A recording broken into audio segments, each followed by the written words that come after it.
Greetings, everyone. Welcome to the Witches Movie Coven. Today's movie, The Princess Bride. I am Patti Negri. I am one of your hosts. You might know me from Ghost Adventures or The Witching Hour or from right here because we want you to be here. Richard-Lael, introduce yourself and pass it along. I am Richard-Lael. Richard-Lael is one name, not two. If I were just Richard, I would be something that I can't say on this show. I am known as the Gentleman Psychic. Of course, you would know me from also Ghost Adventures, University Magicus. You would know me from Scared and Alone, and you would know me from right here with Witches Movie Coven. And with that, Miss Heather Greene. Hi, everyone. I am Heather Greene, and I wrote the book Lights, Camera, Witchcraft, which I'm going to grab because I don't have it here. What happened to it? Oh, here it is. Lights, Camera, Witchcraft, the definitive guide of witches in American movie and television. I am also an editor at Llewellyn Worldwide. I work with wonderful authors who write all kinds of things, witchy and magical. I'm also a journalist, and you might have read my articles in various places along the way. Thank you. Courtney. That's me. That's me. Courtney Buckley. You may know me from Scared and Alone, where I am Ghost Bait, or here. Oh, there's me. There's us. We have a new episode coming out this Friday, so everyone, if you haven't seen it, can tune in and watch over there and see what we do. That'll be fun. But yeah, I'm so excited for tonight. I'm sorry I missed you guys last week. I was having fun in Disney. But when this movie was brought up as a choice, I begged and pleaded, please don't do it without me because I have a big job to do tonight. So, Jason. I'm Jason Mankey. I've written 9 witchcraft books. Also for Llewellyn, though Heather's not my editor, this is my favorite one, The Horned God of the Witches. I don't know. That's about it. I do stuff. I talk a lot. I have nice hair. I'm glad to be back.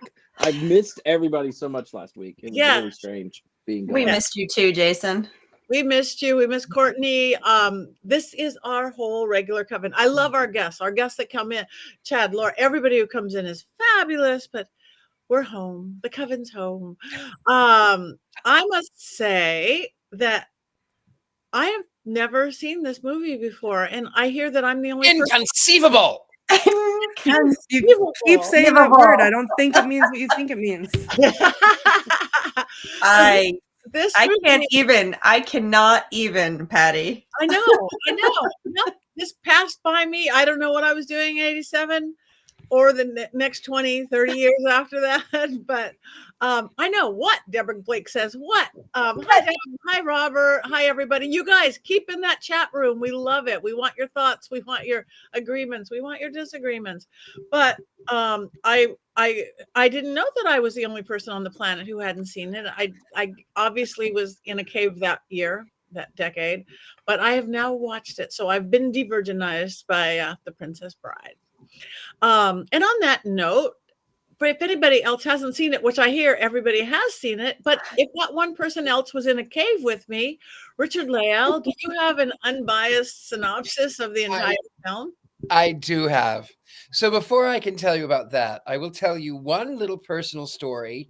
My brother and my sister, we have nothing in common. Nothing excepting for our parents, but that doesn't count. I think that counts. Maybe it counts. Okay, we have our parents in common. So we have our parents in common, but we are completely polar opposite on so many things. My brother, you would not know this, but my younger brother is completely redneck.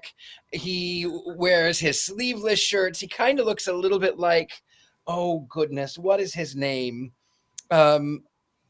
Larry the Cable Guy. My younger brother looks a little like Larry the Cable Guy.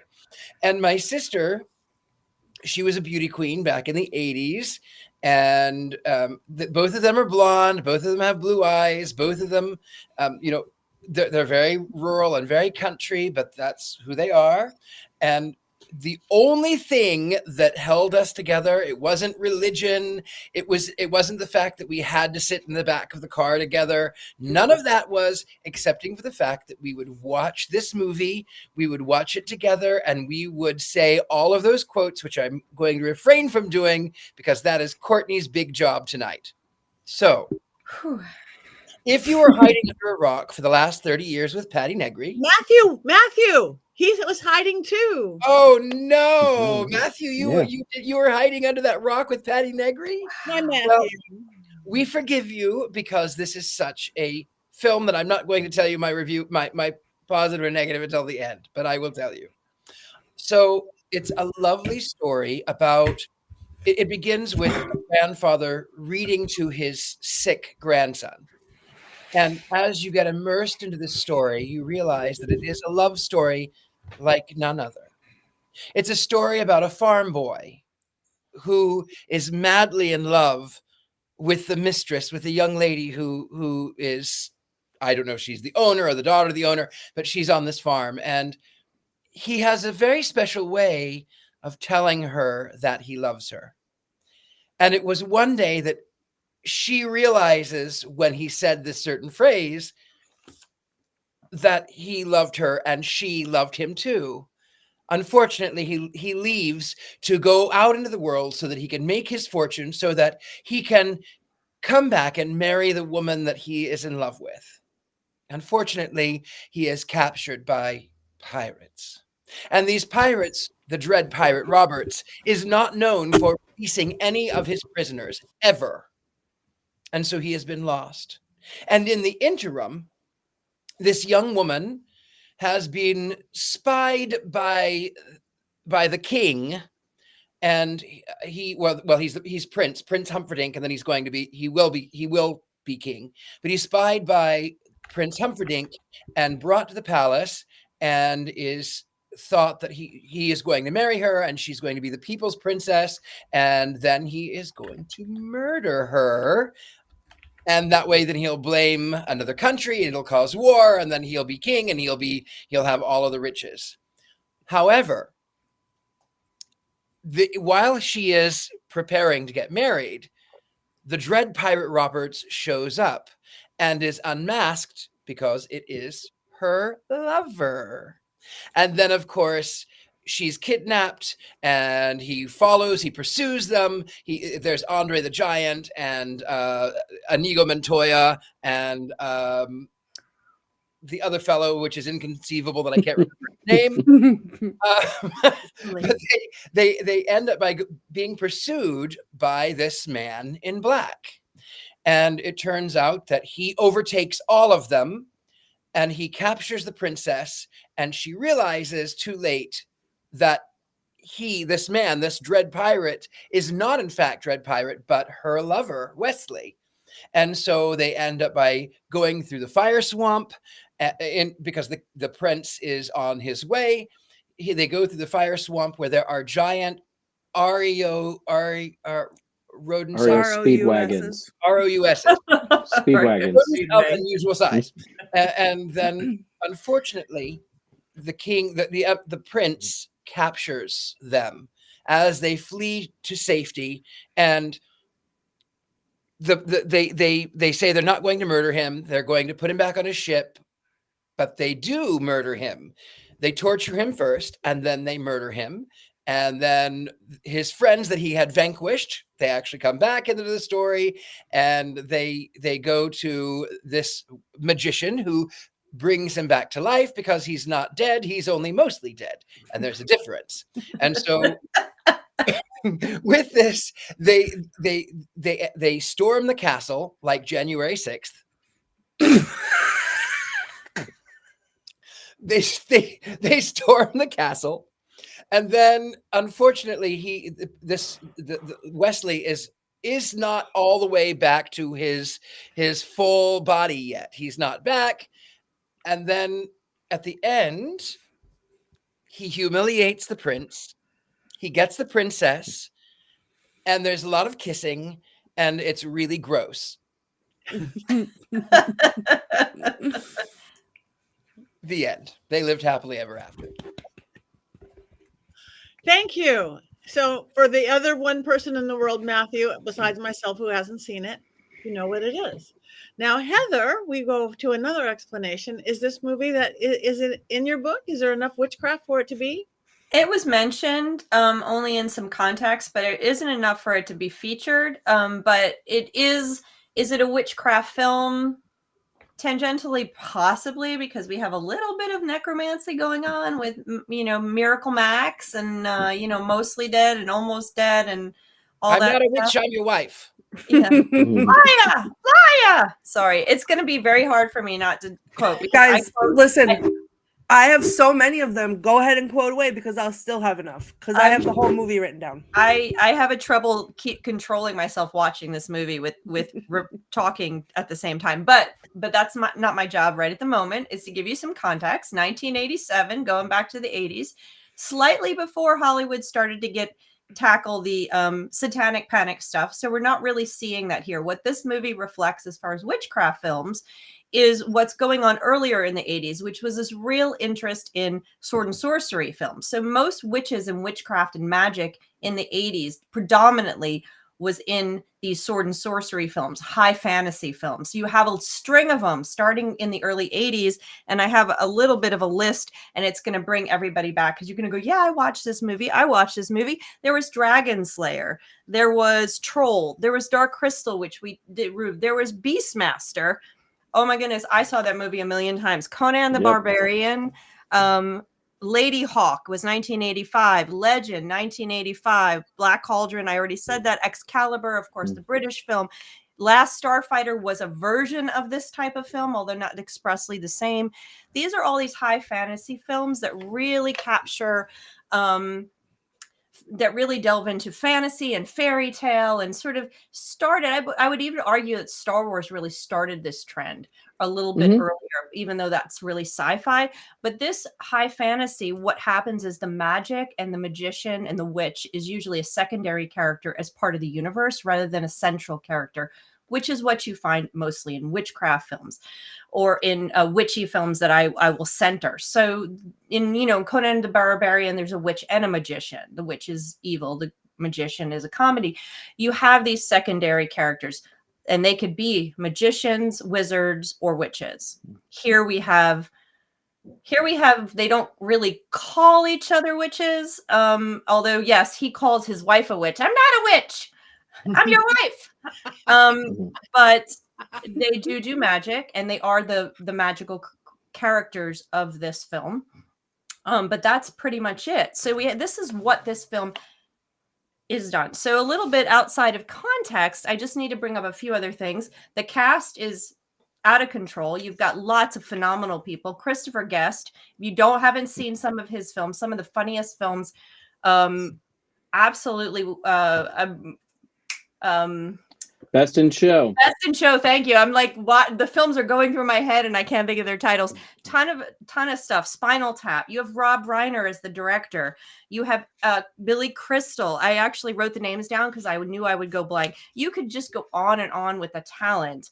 And of course, Mandy Patinkin, Andre the Giant, Robin Wright. I mean, Fred Savage, who then eventually went on to do The Wonder Years.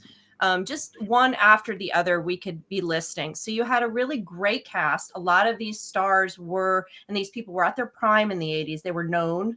And then, of course, it's based on a book, which someone pointed out here. And this movie, according to my reading, was Rob Reiner wanted to make this movie for a long time. He loved the book. Okay. But nobody would do it. And so he finally got Norman Lear. Is that right? Mm-hmm. My brain is not functioning to remember all these names, to actually back him finally after some time of trying to get it. The book is itself sort of a comedy. The Princess Bride, S. Morgenstern's classic tale of true love and high adventure, the good parts version. So that's the full title of the book. He loved the book, finally was able to make it. And this is what we have. The one other little tidbit, which I only learned today, which I think is absolutely phenomenal and adds to my the proof of my view of this film, which I won't share later. But the soundtrack was done by Mark Knopfler. And if you don't know who Mark Knopfler is, he is most probably known for Dire Straits and Having Money for Nothing. So that is who did the soundtrack, which adds to the talent from that period of time to this film. So it is a power-backed talent show, and as far as the cast and direct and everybody involved. And then, of course, you have the context of the 1980s. I mean, when it comes to directors during that period, Rob Reiner made Spinal Tap, Stand By Me, and The Princess Bride. When Harry Met Sally. I mean, that's like an incredible run for a director. I don't think it gets much better than that. No, it does not get much better. And I actually was writing down a list of some of the other films, but you're looking at, I mean, just one after the other. He was on a roll. And this was his heyday. Pretty cool. Yes. All cult classics to some degree too. Yes. Right? I mean, just things that people quote, things that really have resonance with people. You know, Princess Bride is that kind of movie that everybody talks about all the time. Even if you've never seen The Princess Bride, people quote The Princess Bride at you, and it feels like you've seen The Princess Bride. It's true. It's true. Too bad. There's no way that we can figure out a reason that we could do Spinal Tap here. It's not witchy enough. Oh, we got to figure out a way. I've never seen Spinal Tap. What? Patty, like you're one to talk. You never saw Princess Bride until. But Spinal Tap. Okay. Okay. Christopher Guest is phenomenal. Everything he does is hysterical. Phenomenal. Did you just turn your light off, Jason? I missed it. I did. I've been back for 17 minutes, Courtney, and I've already had to turn my light off once because of you. Because of you, Buckley. I have a confession. And I'm also going to be turning my light off for Richard-Lael. This is why I already, before he even says it, this is why I love Richard-Lael, because we're always. I too have never seen Spinal Tap. Oh my god! Oh my god! Turn that light off! Turn that light off! If I could, I would turn my light off. Yeah. Just, this is almost like thumb over the camera bad. Thumb over the camera bad. I think we need to do it just for that reason. Yes. I think we have Trey put up that Mark Knopfler just auctioned off the guitar he used to record Princess Bride. And I know Trey, and I trust that he knows what he's talking about when it comes to auctioning off guitars. So that's pretty cool. I wonder how he probably got a pretty penny for that. Take all my money. Take all your money, right? Like, I want that. This movie for me it's so nostalgic because when I was first not even a teenager, I was in elementary school, like coming to the end of elementary school, and I was being allowed to like leave my house and go to my friends' houses that were like in my neighborhood. Literally every single day after school, I would go to my best friend's house. We would each crack open a Diet Dr. Pepper, and we would lay on our stomachs on the rug in front of the TV, and we would watch The Princess Bride, and we would just quote it over and over. And we talk about it constantly all the time. What's your favorite line? Oh, what's your favorite line? This movie, and I know this is going to come as a shock to everyone because I've made it plainly clear that I don't feel these feelings. This movie makes me believe in love. Okay? Aww. In true love. Every time I watch this movie, I think, where is my Westley? Mm-hmm. And I think that same thing too. Right? It's beautiful. It's so beautiful, and it's fun, and it's just amazing. I just can't. There's so many things. And then the depth that went into it too, like Mandy Patinkin, if you've ever watched him on like TikTok or anything or do interviews, and he talks about how he in that scene towards the end when he finally gets a hold of the six-fingered man and he's repeating that line over and over again. Hello, my name is Iñigo Montoya. You killed my father. Prepare to die. And he keeps saying it. And he talks about the emotion that he put into that scene, thinking about his own father who was gone and what he would do to have his father back. And he cries still to this day talking about it. And this movie didn't need more witchcraft to be a witch movie because it's magic. In a different way, it is. Yeah, it's just I feel like everyone that watches it gets something from it, everyone has a story about the Princess Bride, including the people that were in it, which is great. And like, what's his name? Carrie Elwes. Elwes, he's still doing appearances. And it's still like, I mean, he's been in 1,800,000 things, but it's still as Westley from the Princess Bride. I just think it's one of those movies that is, and I'm not a big fan of 80s movies either, because Heather, all those movies that you listed, I've seen 2 of them. Don't particularly enjoy either one, but this movie stands the test of time. And for me, as a consumer of movies, like, it was magic when I watched it. It's magic every time I watch it, and I watch it constantly. It's in my rotation. It's one of my all-time favorite movies, and I think this is the movie that made me fall in love with quotes too. So this movie, I feel a lot of feelings, and they're good feelings, and I'm not mad about it. Yeah. What I love about this film is that there is something for everybody, regardless. If you're looking for a romantic comedy, this is it. If you are looking for a fantasy, this is the film. If you are looking for a film that is a little bit of a satire against sort of the princess in the tower and the swashbuckling pirate, yes, it's slightly tongue-in-cheek. But the major thing about it is family. Even from the beginning, from when it was being written, the author had asked his daughters, what do you want me to tell you a story about? And the one says, a princess, and the other one says, a bride. And so it became Princess Bride. So it was both. Stop. And then when we have Fred Savage and oh goodness, what's his name? Peter Falk. When we have them as the grandfather and the grandson, and Fred who shows his disdain for kissing. Ew, gross. They're kissing. What? Do you want me to read it again, or you want me to? Never mind. I'm going to skip over this part. No. It's okay. It's okay. You can actually read it.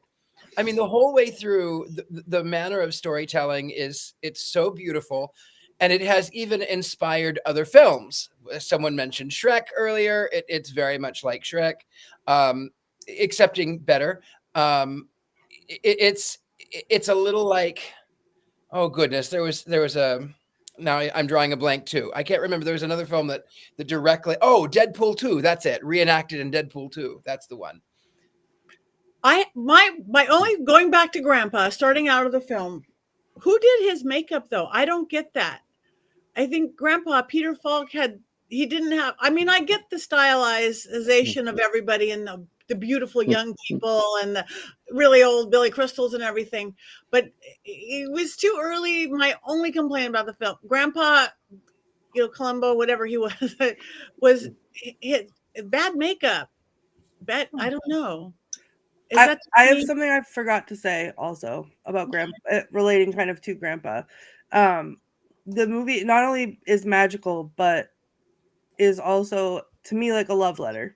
So when Richard-Lael was talking about, the kissing, I could not wait for the moment that I could show my son this movie.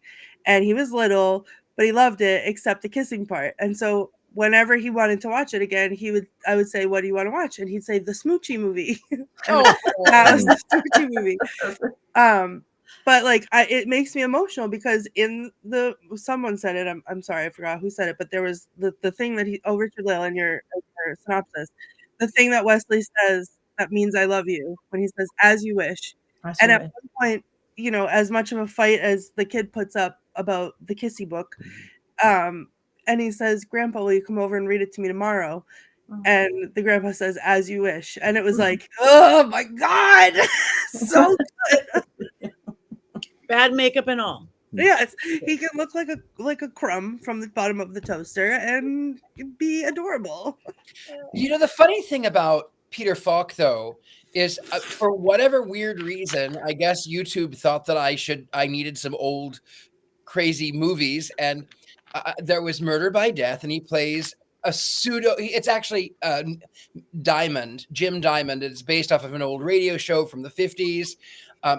But he plays this sort of, it's Murder by Death is awful. We're not going to really talk about that one. It's wonderful and awful.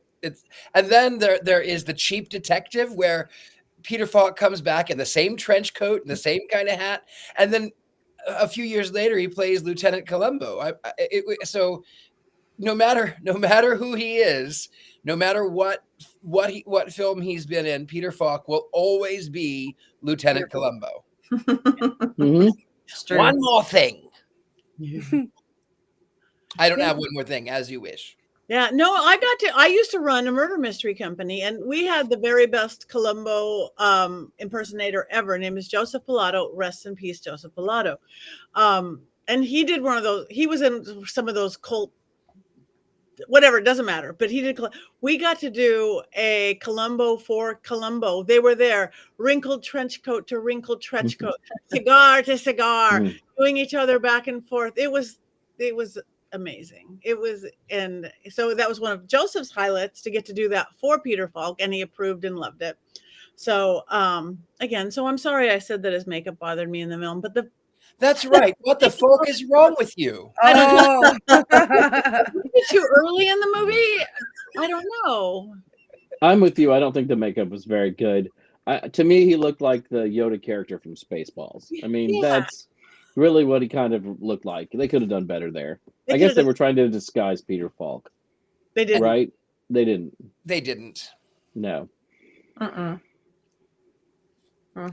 Patty, I want to hear about your experience. Like, you're the only one of us, if I'm not mistaken, who watched it for the first time. And I feel like everyone remembers their first time. At least I do.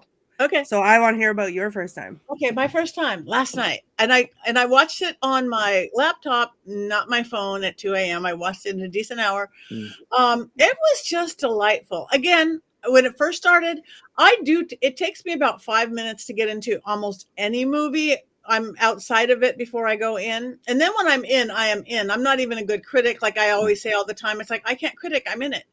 But it took me a while to get in because of Grandpa's makeup. Silly, but as soon as I just loved it, I just thought, again, the beautiful young couple was such a beautiful young couple, and the characters were characters, and the adventure. I mean, the violence was violent. It was the sword fights and this and that. They had, like you said, everything kissy, smoochy, and killy all at the same time.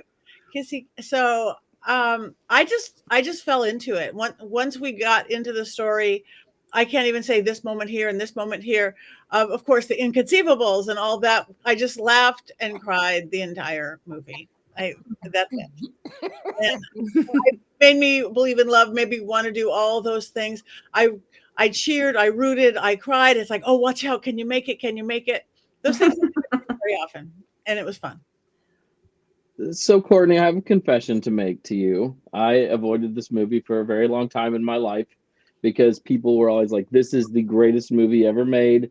And when you build something up that high, it's very rare that it lives up to the hype. So I avoided this movie for a very, very long time. And it's the early 2000s, I think 2003. And this girl that I had liked for several years that I had never gotten anywhere with decided that night she was totally into me. And she said, why don't you come back to my place and watch The Princess Bride with me? So we get back to her place at 2 a.m. to watch The Princess Bride. And I can't really remember much about watching the movie with her or really the movie. I just remember feeling sort of let down because I'd waited so long to watch this film and it just didn't hit that pinnacle that everyone else said it was. Now, of course, I was not sober, and it was 2 a.m. when we started, and I really had other things on my mind other than watching the film, which I will totally confess to. It was a smoochy movie in a different way. It was a smoochy movie to me, yes. Yes. So when I watched the movie today, it was really like watching it for the first time, because this is only the second time I've ever watched The Princess Bride, and it was much different than I remember from that night. I think because that night I was you were sober, Jason. I think more than that, Heather, I was far more interested in young Barbara than Princess Buttercup. Right? So my priorities were elsewhere. Over the years, I had seen clips of the film. Of course, as I said before, it's a very iconic movie. It's hard to go anywhere, especially in the witch world, without somebody quoting this film, and it would show up periodically. But it was much better than I remembered that late night all those years ago. I just honestly felt like I was back at Disney on that roller coaster of emotions that you just took me on. It's true. I have to I have to reconsider our friendship right now. I'm deciding whether or not. I am going to turn off my light for you, Courtney. This is my penance to myself for my lack of princess briding. Boo! Boo! Bow to her, the queen of crime, the queen of filth. Boo! I deserve it all. I admit it. I deserve it all. This keeps up, you're going to find yourself unemployed in Greenland, Jason. So maybe the whole world really hadn't seen Princess Bride. The whole world just thinks the whole world saw Princess Bride. Well, here's the thing. Here's the interesting thing, and I'm gonna jump in. I did see it in the 80s, and I've probably watched it 1,000 times since then. So when you watch this movie with me, I'm actually delivering the lines as they do, which is terribly annoying. So Courtney and I need to watch this together. I would pay money. I will rent the theater out so it can be just us. Like, just the two of us. I'll go in with you. Okay. There you go. That'll be fun. So note to self: do not watch The Princess Bride with Heather and Courtney. Yeah, that's probably a bad idea. I'm just making a note. In any Broadway musical movie, we probably would be very annoying. But besides that, the interesting thing about this love and the cult status, it's even beyond. I wouldn't call it even cult. The cultural iconic status of this movie, when it came out, it was panned. And like many of our other beloved movies, Wizard of Oz, for example, and many others you've mentioned, the success of this movie came with DVD and cable. People watch it over and over. These kind of things are like other kind of comedies are like that. Monty Python and a lot of the Christopher Guest movies. When you watch this type of comedy over and over, people start to love it and people repeat it and the lines get repeated. And so it becomes now, but I'm going to argue comparing this, whether it's to Monty Python or to what's the one that Courtney loves? Your Highness. Tree. What was that? Your Highness. Killing Tree. No, not the Killing Tree, the night one. Your Highness. Your Highness. So if we're going to compare a comedic thing, a comedic movie about this time, Monty Python, Your Highness, this one, I'm going to say that this movie is so well done. The other ones force the comedy. If comedy is I am trying to be funny, and everything that's so forced. The story is subservient to that. This is not the case for this movie, which is why it's so beautiful. This movie is so well balanced. The comedy comes out of the story. It comes out of the dialogue. It doesn't play for comedy. It plays serious. I mean, the story is serious. This is a love story. Every piece of this is serious. The characters are serious. None of them come to the screen saying, I am now going to be funny. This is really funny. Watch me. I'm funny. That's not what this does. Billy Crystal. What was that? Billy Crystal. No, it really, he's your old Jewish grandpa that's sitting there, honey, have fun swimming the castle. He's comedic, but he doesn't force it. It's what the character is. And it serves the story. And so the story rolls along and all these characters just come in and out and serve that story. And it's so well balanced that you never feel like you're being forced to laugh. You're never forced to be silly. It just is. And it's so well balanced, so well timed. I can't believe that this bombed in the theaters as it did. Now I understand why a movie like Monty Python or some other kind of comedies, because comedy is really hard. The timing of comedy is so difficult.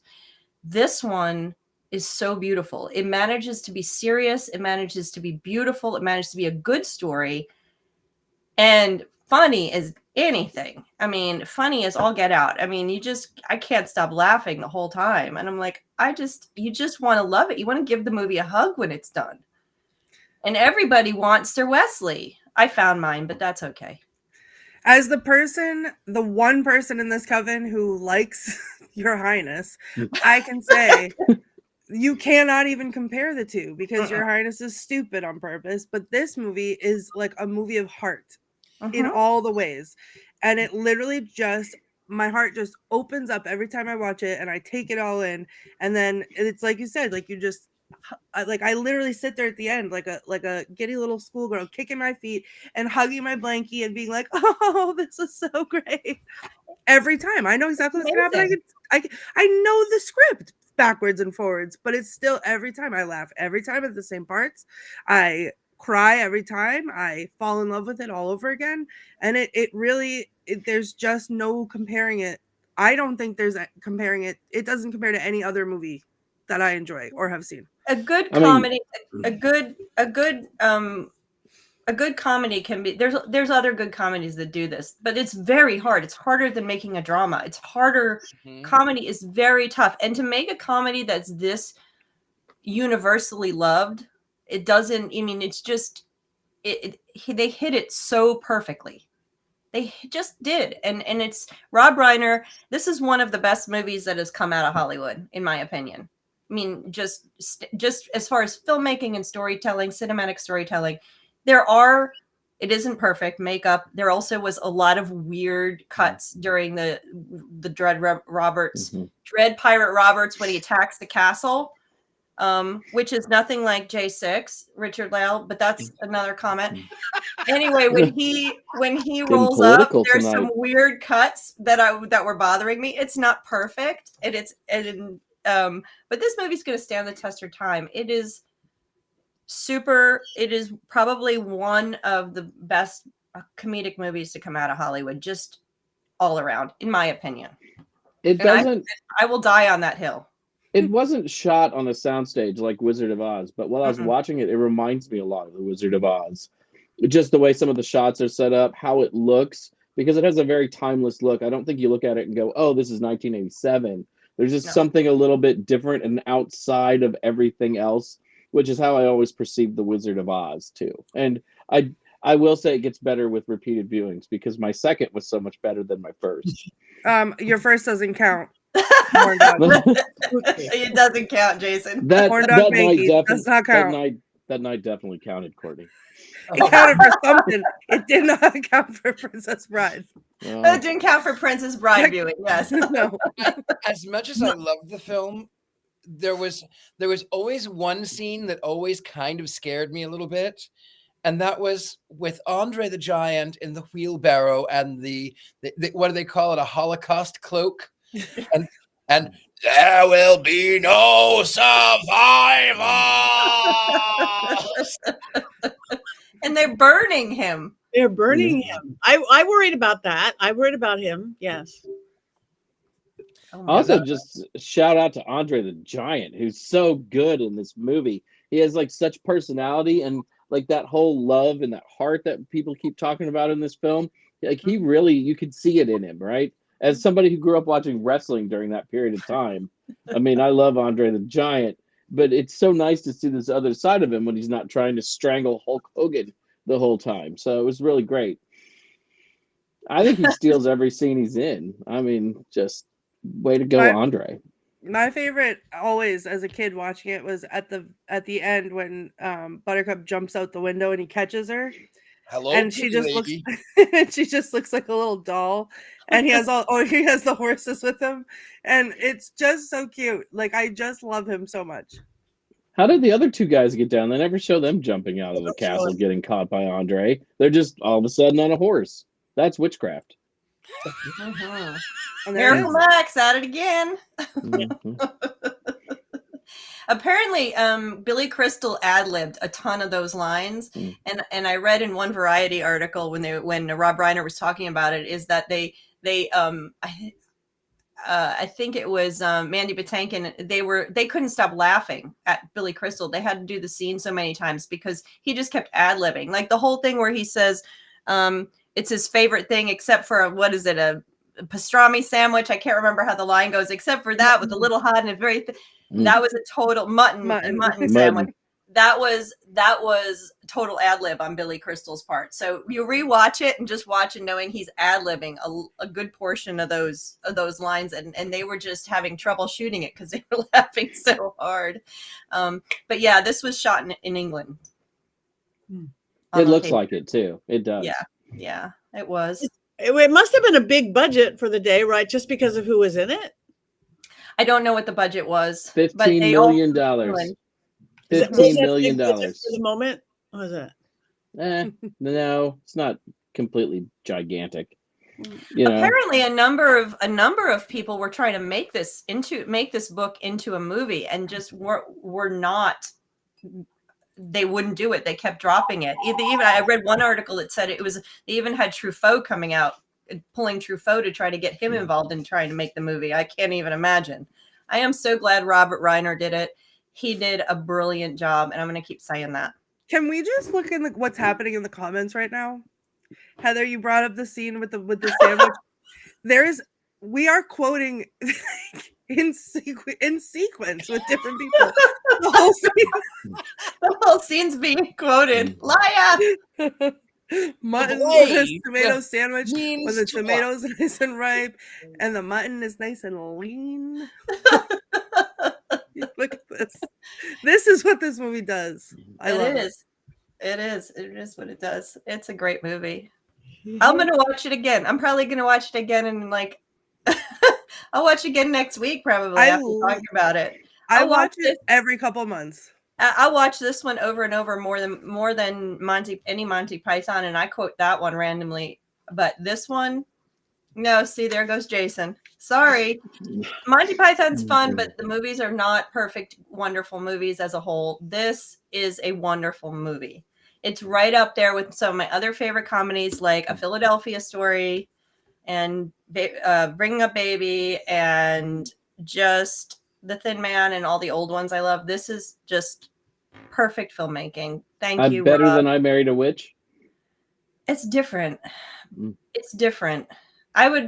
It's different. Yeah.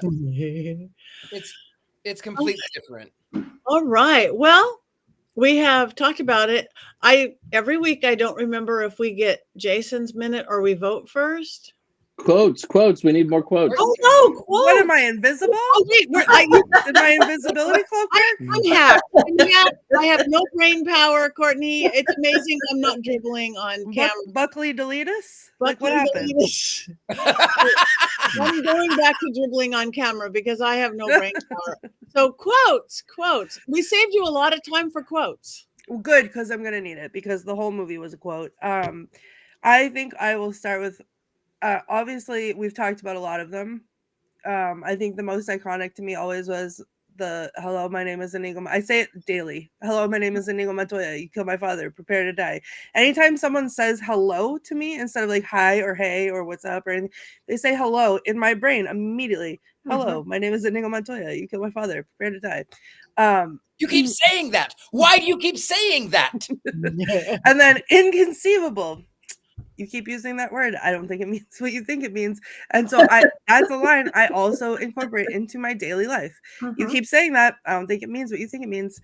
But as a kid, when we would talk about, oh, what's your favorite line? What's your favorite line? My favorite line as a kid was when Westley, as the Man in Black, was going through like all the trials and he had to go fight Iñigo Montoya and then he had to go fight Andre the Giant.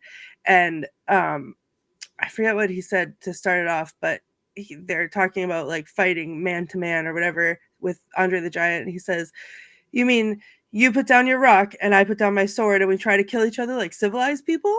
That was always my favorite. And then I can't even quote it because it's so long and the whole thing is so good. But it's when he's with wow, now I'm blanking. It's Contagious. The poison. Inconceivable. Oh yeah, Vizzini. When he's with Vizzini and he's doing the poison cups, and it's the whole thing, the whole monologue about how he knows what cup has the poison. It's fantastic. So smart, can't be outsmarted. And And then in the fight with Iñigo Montoya, he's climbing up the cliffs because they cut the rope, and now he's scaling the cliffs of insanity, and he's like struggling, and Iñigo Montoya is like waiting up there for him, and like keeps looking down over the edge, and like, what, could you hurry it up, because I want to move on. And he says like, well, if you threw me down a rope, well, I don't think you'd trust me because I'm waiting up here to kill you.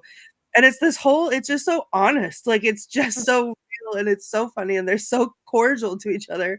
And he gets him up, and then they have a moment. He lets him rest for a moment. Then they're getting ready to fight, and Iñigo says, "You seem like a decent fellow. I hate to kill you." And Westley says, "You seem like a decent fellow. I hate to die." And it's just so good.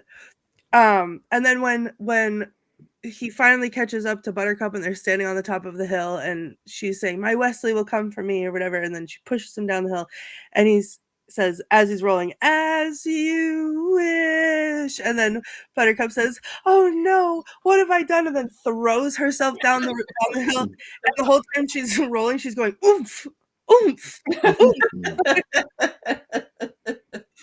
It's so amazing. Yes, I love it. Come on, Courtney, you gotta hit. You gotta do the priest. I have marriage. That's on my list. Marriage is what brings us together today. I have a story about that before we go too far. Okay, go ahead. So I am a licensed minister, and some friends of mine they were getting married, but they wanted a secular marriage in the place where they had their first date. And their first date happened to be in a movie theater. So I remembered, what my father had done as a minister and how he would bring people together, but it was decidedly secular. And so the groom comes up, and then the bride comes up, and I had no idea what I was going to say. So I said, "Marriage." Marriage is what brings us together today. Love, true love. Everybody laughed. And then on the spot, I said, yes, that is quoted from The Princess Bride. But what we are gathered here today is to wish this couple a beautiful, romantic love, because there were only 2 good kisses throughout all of time. And when we go to the cinema, when we go to the theater, we put aside religion, and we put aside our politics, and we put aside everything, and we are immersed in that darkness. And we look up on that stage, and these people are our friends and our family, and we identify with them. And the only thing we want in that darkness, in that moment, is just love. Stop! And I ad-libbed that the entire way through, and I had no idea what I was going to say until that split second right before I opened my stupid mouth. Beautiful. Wow. Gosh. Oh. Courtney still has quotes. Can you continue? Yeah. that was beautiful. I'm going to cap it at one more, because it is a little bit of a longer one, because this is, again, one of my favorites from when I was a kid. And it's the first things first to the death. No to the pain. And then he goes in and launches into what to the pain means. And I'm not going to say the whole thing, but, he's going through, like, he's going to take each one of his body parts and this, that. And then Prince Humperdinck says, yeah, then my ears, I understand. Let's get on with it. And Westley, and this is where I think this is the moment that I fell in love with Westley. He goes, "Wrong.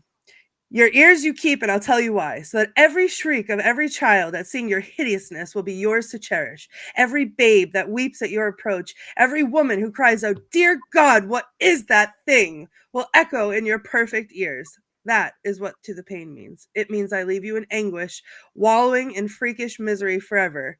And Prince Humperdinck says, "I think you're bluffing." And then Westley goes, "It's possible, pig. I might be bluffing. It's conceivable, you miserable, vomitous mass, that I'm only lying here because I lack the strength to stand. But then again, perhaps I have the strength after all." And then he stands up all slow. Clearly, like, we know he has nothing. But he stands up, and then he says, "Drop your sword."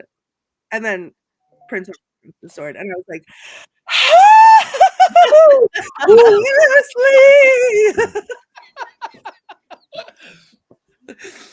that. That was hysterical. so. That's what I'm going to end on. Inconceivable.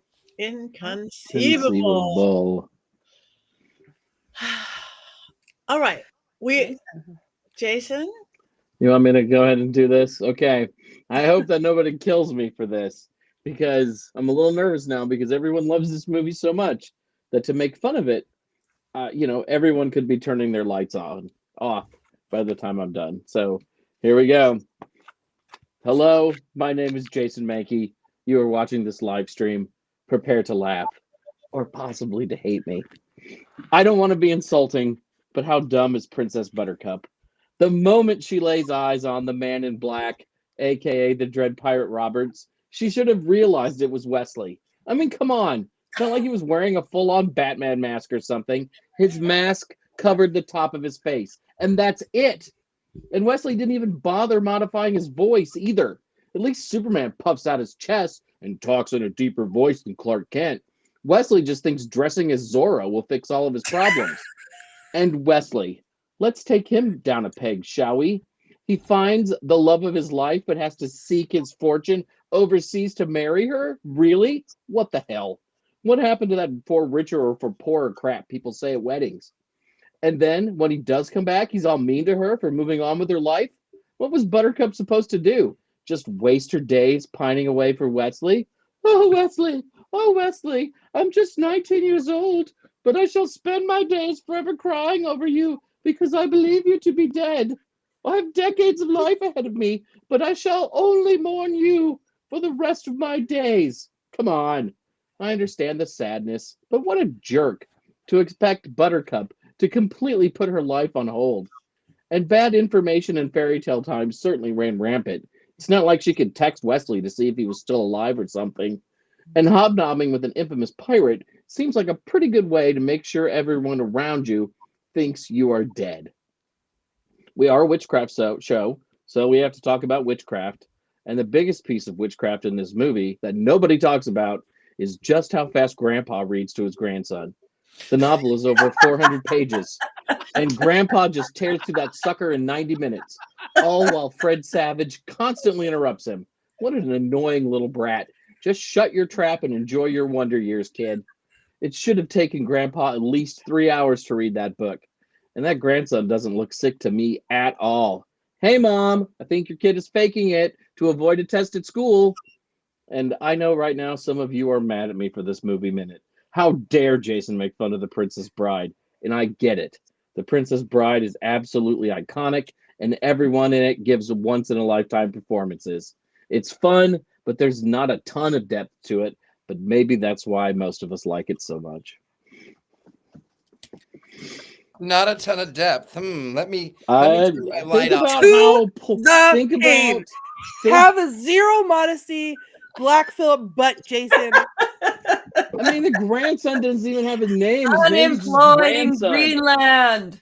There could be more depth in this film. There could be more depth in this film. No. As you wish, Jason. There could be more depth. The only way this film could have more depth is if you watched it in a submarine. Or if you watched it while swimming with the shrieking eels. Or perhaps you watched it while making out with Barbara. Maybe that's my problem. Yeah. Maybe that's the problem. Your Yeah, maybe introduction that to is. it was not good. Yeah.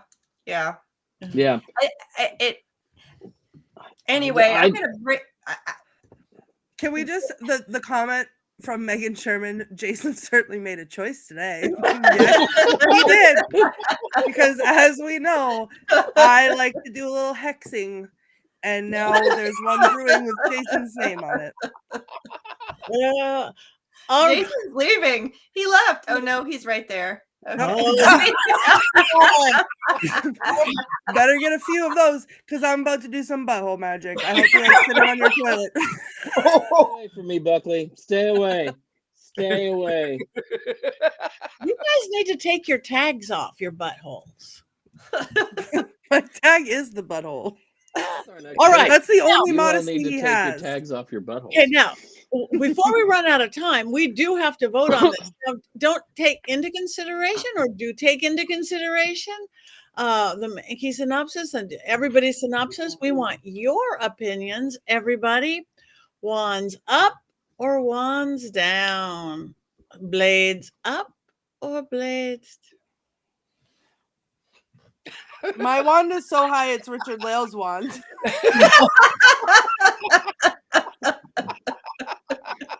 Up. Okay. Up. Okay. Patty protection panties. I didn't even say panties once. Ha ha. Okay, up. Yeah, Okay, we have Jason's gonna need some, up so again. someone can get them too. I'm not giving it a thumbs Jason needs down. Patty protection con. Jeez. Yes. Jeez. I mean, I've given you the wands up. What more do you want from me? Wait, you there? Who brought up the panties? I have a new idea. For my protection panties, I always have the Helm of Awe. We need big evil eye protection panties. Yes, we do. That's a good Yeah. idea. Yeah. Okay, my bunch. Okay, one's up. Everybody, I have not seen a wands neutral or a wands down yet. This indeed may be. Take off. This may actually be the first time we have never had. I mean, that we've only had wands up. This may be the first movie in history of the Witches Movie Coven. So here's Patty, I don't think that's a wand though, right? You have right there. no, it's a blade. It's a blade because they're Oh, short. okay. Oh, got it. Okay. Inconceivable. Inconceivable. Yes. You keep saying that word. I don't think it means what you think it means. Also, credit to producer Rob, whose birthday, it was his birthday on Friday. So happy birthday, Rob, who chose this movie as his birthday movie. Well Yes, done. happy birthday, Rob. Thank Happy you, Rob. birthday. Well done for choosing the movie, Rob, but thumbs down for casting Jason in this coven. Oh, holy crap. Holy crap. Coven casting. I've put Wow. those together before. Wow, I that knew. was really that was way more than a shot across the bow right there. I knew I was going to get in trouble for that one. I knew it. And you I did. knew it. And you did. This Why couldn't we have done this last week when I was gone? Oh, Because because I of was Courtney. also That's right. That's right. So now, yeah. Because love I didn't you love anyway, this movie Jason. 100%. Oh, All right. But all ones up. Funny movie minute. But what are we seeing next week? Next week, we just said it. Next week is it's Blair Witch Book of 2. Shadows. Blair Witch 2. Blair Witch 2. That's the Book of Shadows. So this is not the one from 2016 that came out. This is the Blair Witch Project 2, which came out, I think, in 2000 or 2001, something like that. Okay. Blair Witch 2, 2000. Book of Shadows. Look for the one that says Book of Shadows, not Electric No, I'm Boogaloo. not laughing at a joke that Jason made. Not Electric Boogaloo. The joke All was right. good. The joke was good. Before we go, anybody have check-ins? You guys, if you're here Friday night, make sure you guys turn into Scared and Alone live with these. You see Courtney get scared. Are you going to bring a doll with you? So Rosie's been coming with me, and No. Dean doesn't like that, but I don't know. She keeps telling me she wants to go. Okay, So, so wait and that's see and her make right sure there. you watch it. If you're not watching that, or if you're in Las Vegas, come to see me.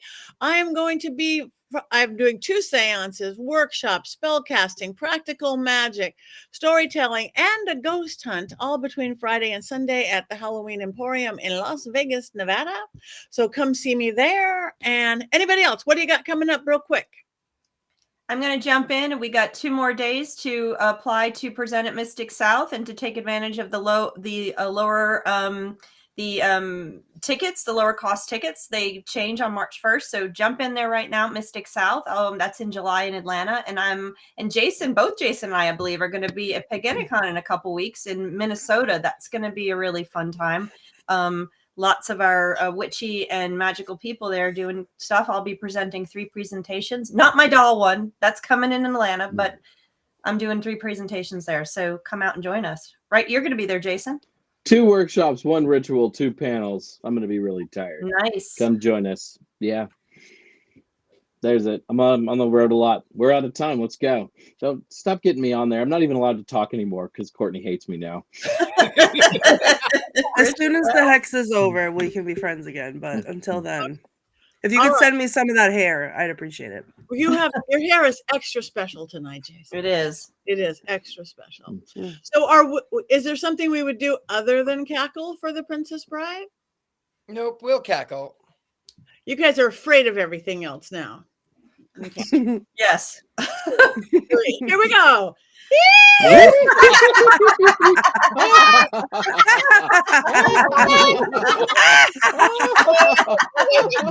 Prepare to die, Buckley.